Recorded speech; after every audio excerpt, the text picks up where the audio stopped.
Donc, j'appelle à nouveau l'assurance maladie. Je vais faire les bips avec ma bouche pour essayer de comprendre quelque chose. Je veux comprendre d'où sortent toutes ces ALD que je n'ai jamais signées. Service médical.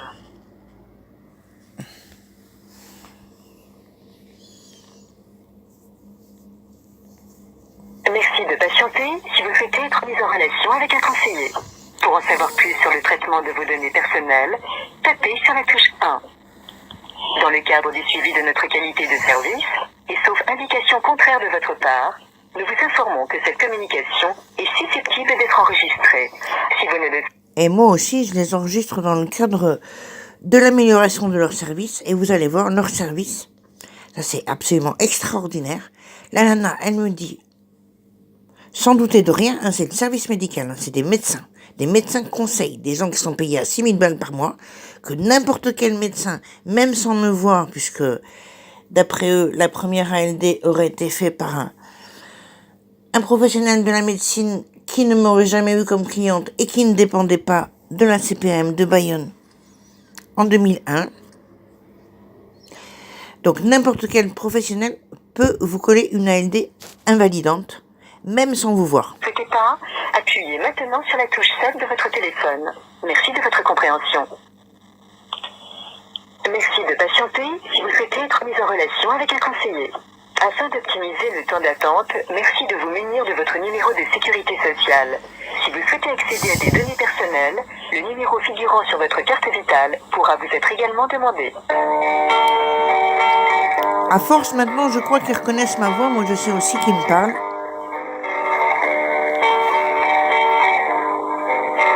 Parce qu'ils me demandent même plus tous les renseignements. Enfin, c'est toujours, c'est le secret médical. On ne peut pas vous dire quel est ce médecin qui ne vous a jamais vu et qui ne résidait pas dans votre région, hein, dans la région. On ne peut même pas vous dire, on le sait, mais on ne vous dira pas non plus de quelle région vient cette première ALD de 2001.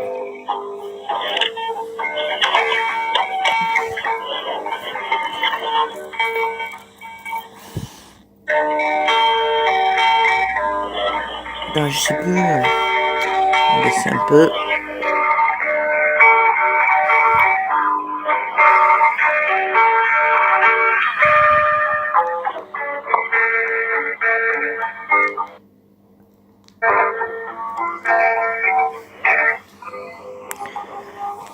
Ça c'est... Parce que j'envoie des recommandés, hein. J'ai envoyé encore un recommandé dans les formes dictées par la CADA qu'il faut que je saisisse, le 7,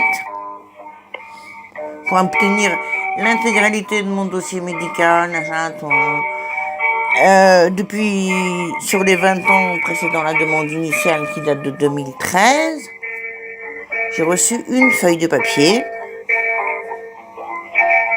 d'une ALD signée par le docteur Marot, qui lui m'a écrit que cela n'avait rien à voir avec lui. En tout cas, l'ALD, qui dit des choses différentes que celle de la fois d'avant, est marqué renouvellement, alors que c'est une première ALD, puisque maintenant je serai bipolaire et je n'ai jamais été à la connaissance de personnes bipolaires. Et ça c'est pas remarqué. Moi, je lutte contre le sommeil là actuellement. Allô, je suis bien au service médical. Attendez, je vous entends très mal. Vous répondez, je suis bien au service médical. Vous êtes au service médical, madame. Je vais vous parler plus fort si vous ne m'entendez pas. Très aimable, hein. Voilà. Donc, les mecs qui te mettent une condamnation à mort sur le dos, ils te parlent comme un chien. J'essaye d'obtenir de savoir, alors parce qu'il y a différentes choses, qui avait rédigé une ALD me concernant en 2013. Et j'avais eu une communication orale avec votre service. Vous voulez mon numéro, parce que mon numéro de sécu, mon numéro de banque, oui, tout ça. s'il vous plaît, votre numéro de sécu. Alors, 266. bip, bip, bip. 170 97. Bon, D'accord. Vous me confirmez votre nom, prénom, adresse et date de naissance. Nom Autenouve, H-A-U-T-E-N-A-U-V-E. Prénom Sophie Thérèse, que vous oubliez toujours. Date de naissance 13/08/1966. Je vous fais encore l'adresse. 9 rue des Cordeliers. Et... Pardon. Alors, j'accède à votre dossier, madame. Donc, je regarde ce que j'ai en cours. ce qu'ils ont en cours, c'est une demande par trimestre depuis 2013 pour avoir mon dossier. En 2013. D'accord, moi je vois docteur Gomez. Voilà, et je me suis étonnée puisque en 2013, alors on m'a dit que c'était pas vrai au téléphone, vous voyez docteur Gomez, parce que j'ai quitté le docteur Gomez en 2010, et donc là, grâce au laboratoire d'analyse, j'ai bien vu que, effectivement, mon docteur, et il y a aussi les éléments transmis par le service de consultation médicale, vous savez, le truc qu'on fait une fois par an et tout ça, c'était, le docteur Gomez, c'était pas mon médecin traitant à cette époque. Le docteur Gomez, avec laquelle j'avais de très mauvais rapports, et qui m'avait fait croire que... Quelle est votre question, madame, exactement, s'il vous plaît? Eh bien, je voudrais, s'il vous plaît, que vous m'envoyiez... D'abord, ma question est, comment se fait-il que vous acceptiez des demandes de 100% de la part de médecins qui ne sont pas les médecins traitants des gens... Ça devait l'être à l'époque. Non, madame. Le médecin traitant, à l'époque, vous pouvez vérifier, c'était le docteur Pater. On vous avait réclamé votre pièce d'identité, madame, pour qu'on puisse vous envoyer La pièce d'identité, mais 1000 fois. Je l'ai envoyé plusieurs fois et j'ai même des courriers internes. On vous l'a envoyé en novembre, le 19 novembre, copie du protocole de soins du 29 juin. Alors, ça, c'est du protocole de soins. Alors, ça, c'est encore une autre chose, puisque je viens de recevoir un courrier recommandé du docteur Marou, qui prétend n'avoir jamais signé ça et qui prétend que c'est un faux de... Enfin, qui prétend pas que c'est un faux de la sécurité sociale, mais enfin, qui prétend qu'il n'a rien à voir avec ça. Qu'il n'a rien signé. Et qui n'a fait aucun protocole de soins. Là, je vous parle de 2013. Vous me dites, donc vous confirmez que c'était le docteur Gomez. Et moi, je peux vous montrer, par rapport à toutes mes ordonnances et tout ça, que en 2013, le docteur Gomez, c'était pas mon médecin traitant. Maintenant, vous m'avez envoyé un petit truc, alors que je demande depuis 2013 l'accès à l'intégralité de mes dossiers, me disant que c'est le docteur Marou qui a fait une nouvelle demande de 100% en 2018. Attendez, je l'ai par là. Bon, ça, c'est autre chose, c'est encore un autre problème. Le docteur Marou est formel, ce n'est pas lui. Ma question actuellement, la question que je pose, c'est comment se fait-il que le service médical de la CPAM de Bayonne accepte des mises à 100% par des médecins qui ne sont pas les médecins traitants? Il n'y a pas obligation que ce soit le médecin traitant qui fasse la demande, madame. Ça peut être le spécialiste, ça peut être le médecin Le docteur Gomez n'est nul spécialiste. Le docteur Gomez... Il n'y a pas obligation que ce soit... Le docteur Gomez, qui est un docteur que je ne voyais plus et qui refusait d'accès à mon dossier à mes médecins traitants suivants, ok? Depuis 2010, le docteur Gomez interdit tout accès à mon dossier médical et 3 ans après va faire des ALD sur mon dos avec l'accord du service médical de la CPRM. Attendez, mais c'est délirant. Si on reçoit une demande, oui, nous on la traite, madame. Mais vous Ils acceptent une demande de n'importe qui. Y compris un médecin traitant, madame. Y compris un médecin avec lequel je suis en litige peut déclarer une ALD. C'est bien ça. Ben, il peut demander si c'est dans votre intérêt, oui, à ce que vous soyez... Mon intérêt, j'ai perdu dedans. Depuis 2010, j'ai tout laissé gérer par le docteur Pater et par le docteur Sarah. D'accord. Alors, ne hurlez pas, madame, je vous entends. Ce n'est pas la peine de hurler, d'accord? Je suis en conflit avec le docteur Gomez depuis 2010, ok, puisqu'elle refuse de me donner mon contrat, mon dossier médical et qu'elle le refuse aussi à mes médecins traitants. Et là, elle vient encore de me répondre à un de mes recommandés en disant que c'est la Chambre des médecins qui lui interdit. Hein, le conseil, le conseil. Et voilà que j'apprends qu'après, ils commençaient des démarches conflictuelles avec le docteur Gomez, elle m'a collé une ALD et vous l'avez accepté du premier coup, sous prétexte que n'importe qui peut mettre une ALD à n'importe qui. Non, pas n'importe qui, madame, un médecin. Un médecin peut demander à Vous voulez dire que n'importe quel médecin de France ou de Navarre, que je n'ai pas vu depuis des années, et avec lequel je suis en conflit, peut déclarer une ALD. Il peut, oui. C'est dans votre intérêt, oui. Mais quel est mais je comprends pas quel était mon intérêt. Je vous rappelle quand même que depuis 2013, j'essaye de savoir qui a fait ça, puisque avec votre fameux secret partagé et tout ça, vous avez été victime de coups et blessures. Voilà, ça c'est la LD Au nom de cette ALD. C'est comme ça que j'ai appris que j'avais une ALD. signée et tamponnée Marot. Pourtant, il écrit que c'est pas lui. Et ça c'est Marie Richard, Me faire frapper. Il a demandé le 100%, oui. le médecin conseil. Mais je ne trouve pas ce 100%. Je n'utilise pas. En tout cas, madame, même s'il a fait la demande, ça ne vous enlevez rien, ça vous ajoute quelque chose. Si, ça va enlever dedans. Le but, c'est que vos... Allô? Ça c'est le docteur Marie Richard. Le but, c'est que vos soins soient pris en charge à 100%. Mais c'est un avantage. Quel soin, mais vous... Attendez, je veux pas m'énerver. Renouvellement LD. Non, trouble affectif bipolaire, on me l'a jamais dit. Avec laquelle j'étais en conflit, ne m'a... Actuellement, refus de tout traitement. Non, j'avais Il n'était pas relié à Internet. Il comprenait pas ce 10 qu'il ans. faisait. Il envoyait recommander au docteur 10 ans, Gomez. dans les dents, Le docteur Gomez refusait de répondre. Vous comprenez? hors Moi, liste. j'ai un conflit avec le docteur Gomez. Je prétends avoir été... C'est pour ça que j'ai essayé. On m'a toujours dit, si vous demandez votre dossier, vous l'aurez. Il faut que je me paye un psychologue en Avoir plus. été victime de la part de docteur Gomez de forte maltraitance médicale, ok? Donc, on m'a dit, il n'y a pas de problème. Le docteur Gomez, elle me répétait, j'ai vécu en Angleterre avant de venir en Pays Basque, que c'était comme en Angleterre, qu'on n'avait pas le droit de changer de médecin traitant à moins de déménager. En 2010, quand j'ai déménagé, j'ai changé avec soulagement de médecin traitant, vous comprenez? Et j'ai entamé des démarches. Et mon docteur, le docteur Pater, a entamé des démarches pour récupérer mon dossier. Lui, bon, il pensait que tout était ça. Il trouvait ça bizarre quand même qu'elle réponde pas, que machin, qu'elle est recommandée, machin. Voilà. Maintenant, vous m'annoncez que 3 ans après, elle m'a fait une ALD, qui m'a quand même valu des coups et blessures, parce que visiblement, le secret partagé, il est très partagé. Bon, hein, excusez-moi, c'est émouvant tout ça. Donc, elle peut nuire comme ça à n'importe qui.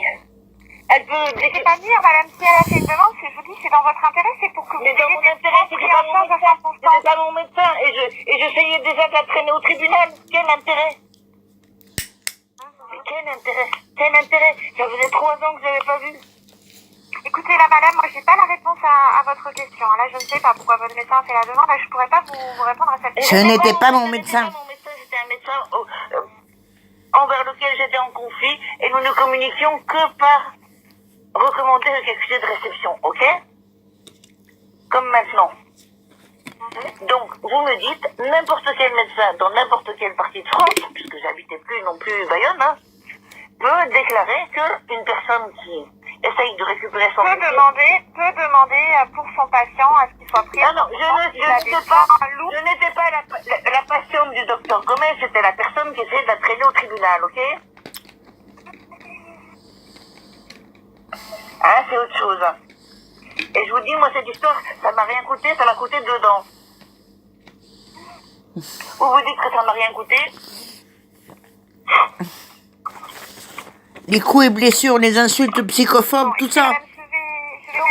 D'autre part, je peux pas vous donner tous les éléments que vous pouvez répondre. que je vous ai donnés. Vous acceptez n'importe quoi de n'importe qui. Alors, il paraît donc qu'il y en aurait une d'ALD en 2001. On m'a dit ça aussi au téléphone, qui aurait été faite, mais alors j'ai pas bien compris le nom, par quelqu'un. Parce que je vais vous dire, il y a un truc là.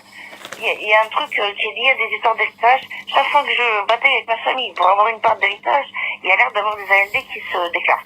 Donc, vous m'avez dit, en 2001, il y en a eu une qui a été créée par quelqu'un qui ne dépendait même pas de la CPM de Bayonne, c'est ça? Allô? Je comprends pas, madame. il y aurait eu une ALD déjà créée en 2001. Oui, votre 100%, il avait débuté en 2001, donc peut-être que vous étiez dans un autre département ou un autre... Non, madame, je suis ici depuis 1992. Et vous m'avez dit, alors, est-ce que je peux savoir donc, de quel département venait cette ALD? Non, ça je ne le vois pas. Je vois juste que vous aviez quelque chose ailleurs.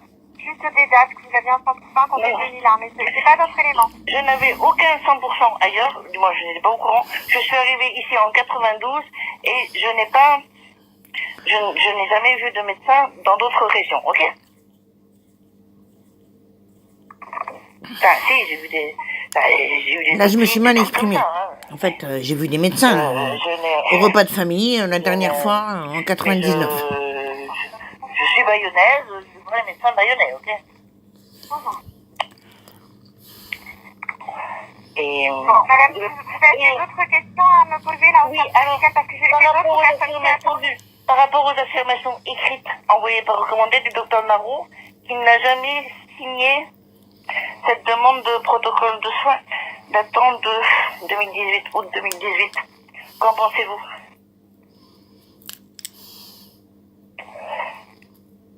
Qu'est-ce que je pense de quoi, madame?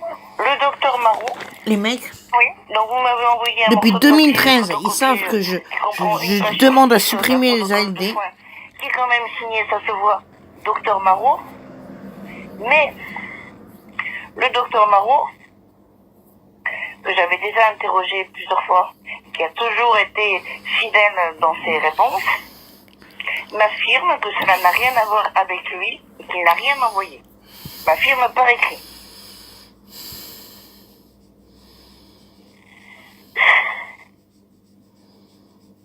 Alors que... Oui, on a eu un volet, effectivement, un protocole du docteur Marot, oui, ça, je le vois, c'est en juillet 2018. Non, le docteur Marot dit que vous avez fait des faux. Je sais pas.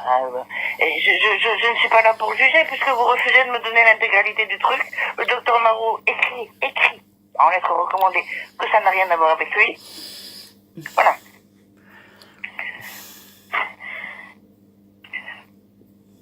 Bah, écoutez, moi c'est noté dans le dossier qu'il y a eu un protocole de soins du docteur Marot après pour renouvellement de votre 100%. Non, ce n'est pas un renouvellement. Je vous ferai remarquer que, parce que quand même, en me cassant la figure, on m'informe de ce dont je suis accusée via ALD, que l'ALD précédente était pour trouble schizoïde, et que la nouvelle est pour bipolarité, et que c'est marqué d'ailleurs que je refuse tout soin et tout médicament, alors qu'à l'époque, et que je suis toujours suivie par le CMP de Bayonne, voilà. Et voilà, bon. Donc je comprends pas. Donc vous me confirmez que vous pouvez, même quand la personne est en conflit Oui, avec un médecin qui n'est pas confirme, madame. Nous, on n'est pas censé savoir que vous êtes en conflit avec le médecin. Depuis 2013, tu sais, hein, depuis C'était le docteur Pater, mon médecin, ok? Oui, enfin, c'est un médecin qui nous envoie un protocole pour vous, demandant que vous soyez prise en charge à 100%. Mais n'importe qui peut envoyer n'importe quoi. N'importe qui, non, madame, un médecin peut faire la demande s'il estime que vous avez des soins lourds et coûteux. Mais quels soins lourds et coûteux, putain. Mais je suis allée supplier là au CMP qui me donne au moins des médicaments, ils veulent pas. Ils me disent vous vous débrouillez très bien. Attends, ça va, quels soins lourds et coûteux? Vous n'avez pas de traitement médical, hein? Eh ben là, le docteur m'a donné, m'a fait passer une ordonnance. Non, je n'ai pas de traitement médical. J'étais tout à fait en accord quand j'étais avec le CMP de... Non, bref. Non, Parce que là, le médecin, il avait fait une demande de 100%, c'est uniquement pour que tous les médicaments que vous pouvez avoir puissent être pris à 100%. Donc c'est dans votre intérêt, madame. c'est le CMP d'Asperin qui m'a aidé à me sevrer. Le CMP m'a beaucoup aidé à me sevrer des médicaments. Si vous regardiez mon dossier médical, mon relevé de compte, vous verrez que je n'en prends plus depuis 2016. Le docteur Marot, alors de toute façon, le docteur Marot dit que ça n'a rien à voir avec lui et qu'il n'a jamais signé ça. Hein. Et non seulement il le dit, mais il l'écrit. Donc voilà. Donc je comprends pas, le docteur Marot, je l'ai vu 2 fois. Il était désagréable comme tout. Bon, voilà. Après, il y a eu cette histoire, bon, ça me fait un peu peur. Moi, vous comprenez, madame, toute ma famille est dans le médical. Maintenant, vous m'informez qu'en 2001, quand j'essayais d'obtenir des droits par rapport à des biens qui qui m'appartenaient qui ont été vendus et que j'ai jamais réussi à obtenir le prix de vente. Hein, ça c'est encore une autre histoire. Ça, c'est mon frère qui s'est goinfré ma part. Donc, toute ma famille est dans le médical. Je vois que ça risque d'être pas mal. A fait immédiatement une ALD dès que j'ai commencé à envoyer des recommandés au notaire. D'accord. Après, vous m'informez que dès que j'ai m'estimant victime de grave maltraitance de la part du docteur Gomez, vous m'affirmez que dès que j'ai commencé à envoyer des recommandés au docteur Gomez, elle m'a déclaré une autre je suis désolée, je vais raccrocher, madame. Je vous ai dit tout ce qu'il y avait à dire sur votre dossier. Madame, Tout ce qu'il y avait à dire. À vous donner, je suis désolée, madame. Madame, Il y a des personnes qui attendent derrière vous. je vous prierai, s'il vous plaît, de bien vouloir m'envoyer les 2 protocoles AND précédents. Alors, il faut faire un écrit, madame. Faites un courrier en mettant les 2. Madame, les Rien que courriers cette sont année. faits et archi refait depuis 2013. Votre appel qui m'attendent, madame. Je suis désolée. Madame, les courriers sont faits depuis 2013. J'en ai encore envoyé un le 7. Bon. Bonne fin de journée, madame. Au revoir. L'assurance maladie vous remercie Voilà. de votre appel. L'assurance maladie me remercie de mon appel. C'est payant tout ça. Hein. Tout ce refus d'accès à mon dossier médical, parce que moi, on fait des AND. Après, on me reproche de ne pas suivre le protocole de soins. Non, moi, si c'est pas par insulte psychophobe ou coup et blessure, je peux pas être au courant que quelqu'un fait une ALD me concernant. Hein, je peux pas être au courant, non.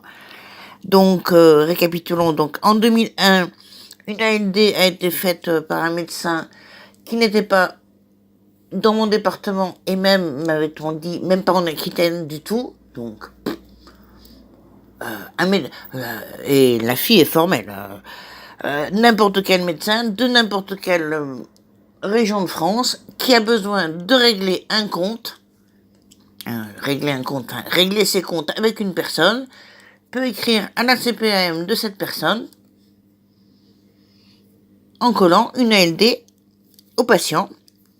Impatient. Moi, 2001, je voyais personne. Hein. Enfin, je veux dire, bon. Et voilà. Et la victime n'a pas à être au courant. On ne communiquera pas le protocole ALD. On ne lui dira pas quel est le médecin qui a fait ça.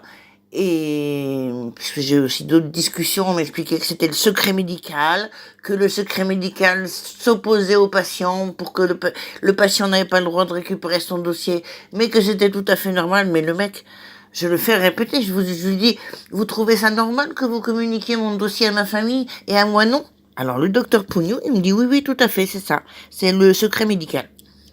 Alors le secret partagé, on en parlera une autre fois. Le secret partagé, c'est que tous les partenaires sociaux, c'est-à-dire ça va des avocats, des banquiers, des bailleurs, en passant, et les assistantes sociales, les éducateurs, tout le monde a accès à ton dossier médical, sauf toi. Plus, alors, le secret médical partagé, ils ont aussi des cartes CPS, là, pour les gens que parfois d'une manière désagréable j'appelle les boniches du département, c'est-à-dire les aides ménagères, les assistantes de vie, tout ça. Donc tout ça a accès à ton dossier médical si jamais il tombe sur ton numéro de sécu et ta date de naissance, très facile, sauf toi. Voilà. Donc ça, c'est la suite de déjà 6 ans de bataille pour accéder à mon dossier médical auprès de la CPAM. Voilà. Donc, une des raisons pour lesquelles je voulais accéder à mon dossier à partir de la CPAM, c'était que justement, cette fameuse docteur Gomez m'interdisait et interdisait au docteur Pater tout accès à mon dossier et que je voulais récupérer des données. Et puis, parce que, elle m'a fait des trucs. Là, j'ai récupéré les prises de sang et tout ça. Par exemple, j'avais des statines, j'avais des trucs. J'étais sous antibiotiques 3 fois par mois, elle me déclarait, j'avais mal à la gorge, j'étais serrée, j'avais mal parce que, et elle me disait que c'était des angines blanches. Alors j'étais sous antibiotiques 3 fois par mois pendant, je crois, 6 ans. J'avais de tout, des AINS, tout ça, des trucs hallucinants. Des, de tout. Et bien sûr, en fait, c'était pas du tout que j'avais mal à la gorge. J'avais des candidoses, enfin j'avais mal à la gorge, bien sûr, j'avais des candidoses généralisées. Elle me disait, si, regardez, vous avez des points blancs, vous avez du blanc dans la bouche, il faut des antibiotiques. Voilà, le genre de maltraitance de Madame Gomez, sans compter qu'elle avait aussi prévu de...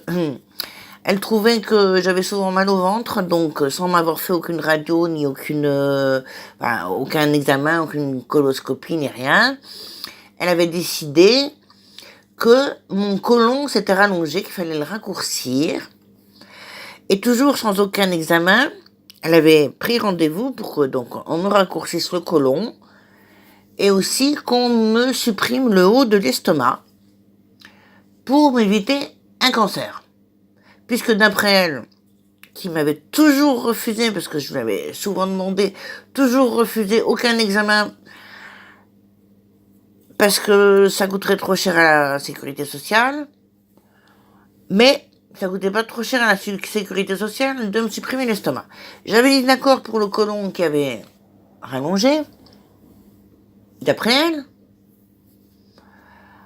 J'avais dit d'accord pour l'estomac aussi, parce qu'elle me garantissait que j'aurais un cancer. Bon, ça fait quand même 9 ans, j'ai toujours pas ce fameux cancer. Enfin, que j'aurais un cancer si on me retirait pas le haut de l'estomac. Et évidemment, avec ces antibiotiques tout le temps, j'étais malade. Les antibiotiques et les antidépresseurs. Je supporte pas ça. J'étais malade comme un chien. Et j'avais des diarrhées, c'était épouvantable. J'étais devenue une loque. Enfin, non. Je pouvais plus. Bon, bref. N'en parlons pas. Donc, elle avait trouvé que tout ça, c'était un signe que mon côlon était devenu tout d'un coup, depuis qu'on m'avait donné des antidépresseurs, était devenu tout d'un coup plus grand, qu'il fallait le raccourcir. Donc, elle avait fait tous les rendez-vous et tout, à la clinique Ponmy, je me rappelle. Et quelques jours avant l'opération, donc, je lui dis ma joie de pouvoir bientôt manger à nouveau, parce que j'étais devenue intolérante à plein de nourriture, quoi. Et moi, j'ai toujours aimé manger. Elle me dit, ah non, mais faut pas y compter. Là, la nourriture normale, c'est fini. Plus de pain, plus de légumes, tout bouilli et mouliné. Quoi, tout bouilli et mouliné? Là, je l'ai mal pris. Vraiment mal pris, dirons-nous. Et j'ai dit, bon, c'est pas grave. Alors, elle m'a harcelée, elle est allée voir mon entourage, tout ça. Oui, vous allez mourir dans d'atroces souffrances. De toute façon, ma vie était une atroce souffrance, quoi. Je voyais pas du tout en quoi ça changerait quoi que ce soit. Tout était une atroce souffrance. Marcher était une atroce souffrance. J'avais un tour de taille énorme. Des gens me demandaient si j'étais enceinte. Tellement j'avais le ventre gros, la moindre nourriture, la moindre digestion. Mais tout était atroce souffrance. En outre, le docteur Delbé, là, le petit de merde, il m'avait fait abandonner toute activité, puisqu'il fallait, pour arrêter les antidépresseurs, que je me couche à 8 heures et que je prenne du Zolpidem. Puis quand il a découvert que, pour dormir à 9 heures, j'avais beau pleurer que j'en pouvais plus, parce que ça voulait dire beaucoup de choses. Ça voulait dire plus de musique, plus de sorties, plus de repas au restaurant, plus de films à la télé. Bien que j'ai jamais trop regardé la télé, ça voulait dire que je pouvais plus faire de musique, que je ne pouvais plus faire ni aller à aucun spectacle. C'était vraiment très très dur. Donc, mais quand même, j'étais très obéissante avec les médecins. Bon, il faut être au lit à 9h du soir. Il faut surtout vivre avec personne. Il faut surtout pas regarder Doctissimo. Alors là, les deux, ils étaient vachement d'accord. En tout cas, quand elle m'a dit, non, mais pas question, là. Une fois qu'on aura fait votre opération, vous aurez une stomie. J'ai dit, c'est quoi une stomie? Elle me dit, ne vous en occupez pas. Ne regardez pas Doctissimo. Ah ouais, et j'étais là pour bon, mais c'est quoi une stomie? Elle me dit, non, mais c'est quelque chose, ça veut dire que vous pourrez plus jamais manger de nourriture solide, et surtout pas de pain, pas de légumes. Ah, pour une végétarienne, c'est fort, ça. Ah, ça, c'est fort. Bon, je me rappellerai toujours, ça devait être 2009. J'avais mon premier iPhone. Je me suis mis sur un banc, en sortant de chez elle, et j'ai regardé ce que c'était qu'une stomie. Ben, j'étais pas ravie. Et de là, j'ai commencé à me soigner moi-même et à lire justement Doctissimo qui m'était absolument interdit et d'autres choses aussi pour voir à peu près où c'en était de ma santé. Tout était interdit et surtout les analyses de sang. Moi j'ai demandé que ce soit elle ou le docteur Delbé là, pendant des années d'avoir un dosage de vitamines. Bon là j'ai tout récupéré depuis 2005. Depuis 2005 je vois qu'il n'y a rien eu. Il n'y a rien eu à part les trucs bidons et surtout un nombre incalculable de tests pour le sida. Mais je sais pas pourquoi. Puisque en se couchant à 9h du soir, on ne peut pas trop faire des rencontres, et que j'ai toujours été très précautionneuse sur ce genre de pathologie. Enfin, je veux dire, déjà, bon. Enfin, c'est pas moi qui risque d'avoir attrapé une maladie vénérienne normalement, à moins que je me fasse violer, évidemment. Mais bon, donc, le docteur Gomez me faisait faire la sérologie, comme on dit, et puis après, elle m'annonçait, par exemple, que j'avais du cholestérol et qu'il fallait que je prenne des statines. D'ailleurs, les statines, elle l'avait arrêté brusquement de me les prescrire. Enfin, c'est-à-dire, je ne savais même pas ce que c'était. J'allais la voir tous les 15 jours, hein, je lui ai fait une rente à cette femme pour renouveler mes ordonnances. Puis un jour, elle me dit, ah ben non, ça je peux plus vous le donner, c'est des statines. La CPM, la Sécurité sociale a protesté. Vous êtes trop jeune pour en prendre. Et je lui dis, mais c'est quoi des statines? Elle me dit, c'est pour le cholestérol. J'ai du cholestérol. Elle me dit, mais oui, rappelez-vous, vous m'avez dit que vous mangez trop de kebab. Et j'étais végétarienne, mais végétarienne intégrale à l'époque. Premier kebab, j'ai dû le manger en 2016 de ma vie. Enfin, d'après elle, j'arrive plus à me rappeler exactement la date. Si le service médical